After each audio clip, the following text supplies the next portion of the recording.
Oxygène. Oxygène. Le Zoom Montagne. Et pour ce Zoom Montagne, je crois Victor que tu nous amènes du côté du Liban. Direction le Liban. Aujourd'hui Arthur, on parle de la station de Mzar. Et quand on parle du Liban, on pense surtout à sa chaleur, à ses trésors, son histoire. Mais pas forcément pour ses stations de sport d'hiver.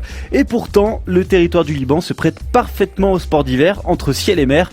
Cette station a une histoire particulière. En 1960, un groupe de skieurs ont installé le premier remonte-pente importé de Suisse. En 1963, la compagnie de sport d'hiver et du tourisme Mzar a lancé le projet de création d'une station à cet endroit et le premier télésiège a vu le jour grâce à cette entreprise en 1965 et puis la touche finale en 99 avec l'expansion du domaine qui a permis la création de nombreuses pistes. Et aujourd'hui, Victor, on compte 6 nations de sport d'hiver au Liban. Et parmi ces 6 stations, on retrouve celle de Mzar, la plus développée. Elle possède des infrastructures de niveau mondial. Au total, elle comptabilise 80 km de pistes balisées.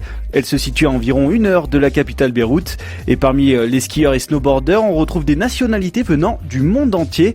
Mzar possède des paysages à couper le souffle. Le front de neige et le départ des pistes se situent à 1850 mètres.